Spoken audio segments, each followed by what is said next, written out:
Hello tout le monde, c'est Elodie Datfal. Ce mois-ci, on poursuit encore et toujours le marathon de l'autisme au féminin. Alors je sais pas vous, mais moi j'avoue que c'est un sujet qui me passionne, tant le parcours de ces femmes diagnostiquées tardivement est extraordinaire. Mais on retrouve quand même chaque fois des similitudes, angoisse, dépression, arrêt maladie au travail répété, et bien sûr Mélodie ne déroge pas à la règle. Je vous invite à écouter très attentivement son témoignage parce qu'elle explique à la perfection les stratégies qu'elle a employées pour ce qu'on appelle le masking, qui lui ont permis de vivre en société pendant 33 ans, mais non sans laisser de traces. Avant de poursuivre avec Mélodie, je précise toutefois que l'abus d'alcool est dangereux pour la santé. Je suis Mélodie, j'ai 33 ans.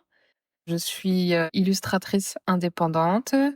J'ai été diagnostiquée il y a vraiment pas longtemps, puisque le diagnostic est tombé il y a 2 mois. Donc avant ça, c'est un peu allé crescendo, on va dire. J'ai fait plutôt des longues études. Je me suis un peu perdue dans les études supérieures, dans le sens où j'ai commencé des parcours sans les finir, j'en ai recommencé d'autres, etc. J'ai touché un peu à tout sans être experte de rien. J'étais intelligente mais moyenne dans tout, avec un gros intérêt pour les arts plastiques. Mais j'ai pas eu l'opportunité de faire mes études dans les arts parce que j'ai très vite eu besoin d'être indépendante financièrement. Donc du coup, je me suis tournée vers des études plutôt moyennes, courtes, donc tout ce qui est BTS et tout. À cette période-là, j'étais une grosse travailleuse, grosse bosseuse. J'ai créé mon auto-entreprise quand j'étais en licence, donc au bac+3. J'étais en alternance en plus, donc j'avais mes cours, mon travail dans l'entreprise qui m'avait embauchée en alternante et mon auto-entreprise qui a marché assez vite en fait. Donc en gros, sur la fin de mes études supérieures, j'ai beaucoup travaillé. Et donc du coup, pour faire le lien avec l'autisme, ben à ce moment-là, j'étais pas du tout renseignée sur quoi que ce soit. Mon cerveau il était focus sur mon boulot, quoi. En fait, alors pendant toute ma scolarité, je me suis jamais fait trop d'amis. J'avais 1 ou 2 personnes avec qui j'avais l'habitude de relationner rapidement. Et ma vie sociale, elle était plus enrichie par mon copain de l'époque, en fait, avec qui je vivais. Avec du recul, je suis capable de dire que c'était pas quelque chose qui me plaisait particulièrement. Mais à l'instant T, au moment où ça s'est passé, j'en avais pas vraiment conscience. En fait, j'étais très anxieuse déjà, sauf que je l'avais pas conscientisé et du coup, la vie sociale que j'avais était principalement aller boire de l'alcool dans des bars. Et du coup, moi, ça m'allait bien parce que l'alcool est un anxiolytique accepté socialement. Et en fait, avec du recul, je me rends compte que l'alcool m'a vraiment permis d'avoir un masking très opérationnel, très efficace socialement. En fait, ça a été vraiment une grosse béquille. Où en fait, c'était plus facile avec de l'alcool de faire une activité, de supporter les stimuli aussi. Enfin, moi, je sais que j'ai jamais aimé la foule, j'ai jamais aimé le bruit. Ça m'a toujours dérangé. Mais avec de l'alcool, j'ai pu aller dans des concerts, dans des endroits improbables où jamais plus de ma vie j'irais, quoi. Enfin, vraiment. Donc pour me mettre dans une pièce fermée, dans le noir, avec beaucoup de monde que je connais pas, très proche de moi, voilà. En fait, c'est vraiment l'enfer du stimuli, les concerts, quoi, quand on y pense. Même si j'aime la musique, si j'ai pas un outil, là, en l'occurrence, à cette époque-là, c'était l'alcool, mais si j'ai pas un outil autre, c'est impossible pour moi.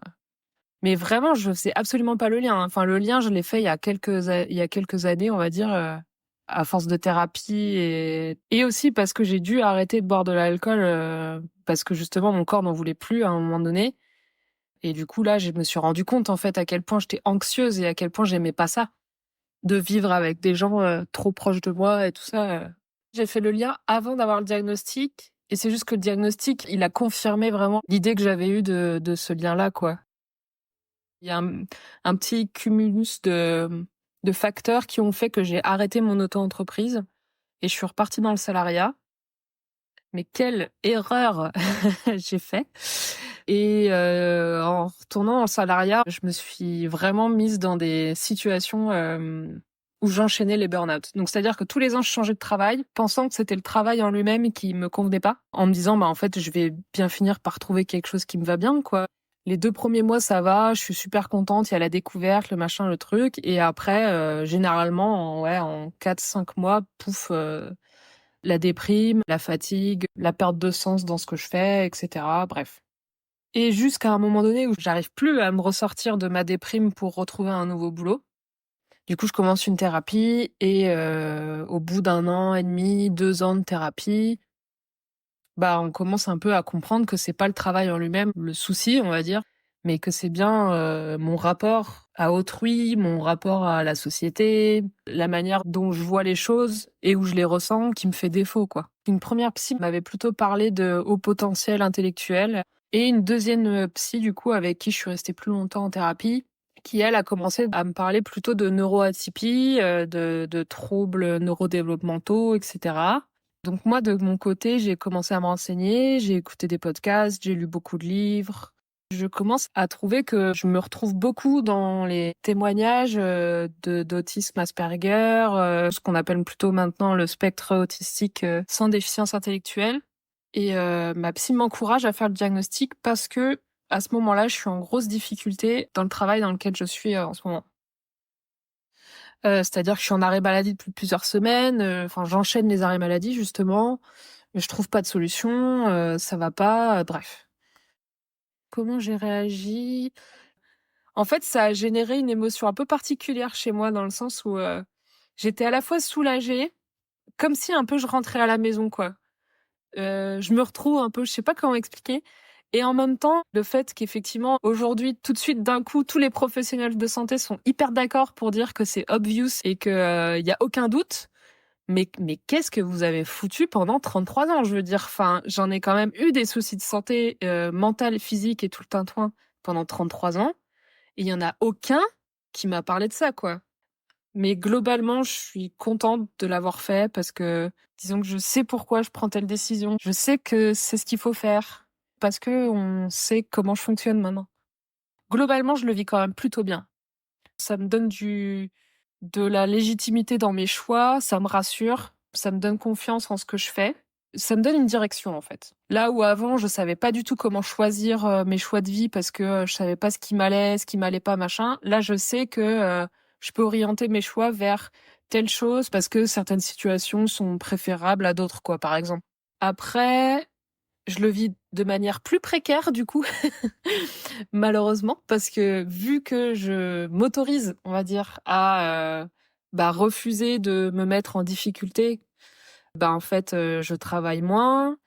J'ai décidé d'arrêter d'avoir des boulots alimentaires qui me mettent mal et de me consacrer à mon auto-entreprise parce que c'est ça qui me fait vibrer, c'est ça qui me fait du bien.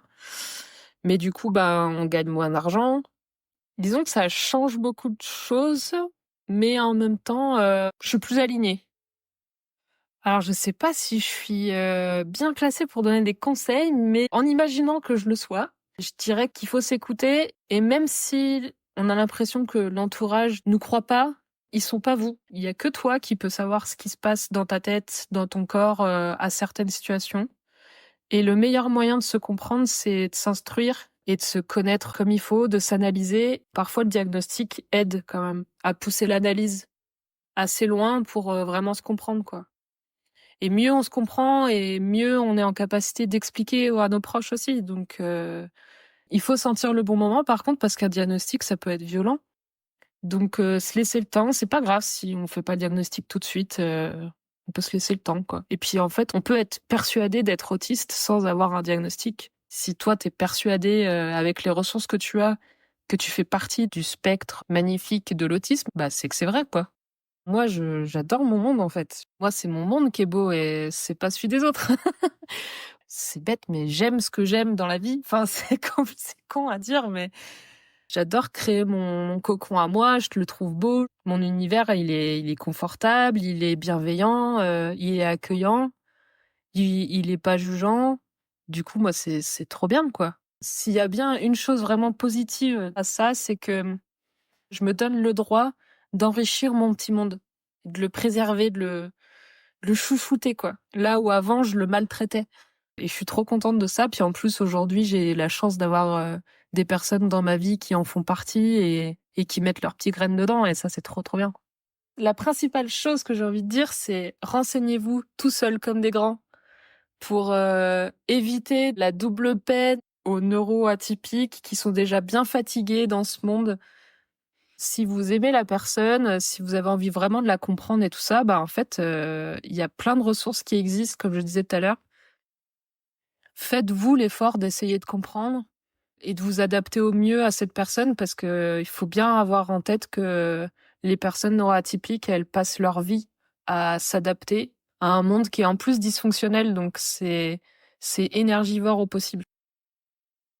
Si vous vous sentez concerné par le sujet de l'autisme, que vous soyez un professionnel ou non, n'hésitez pas à nous contacter en DM sur notre compte Instagram ou via l'onglet Contact de notre site internet pour vous exprimer sur le sujet et contribuer à éveiller les esprits.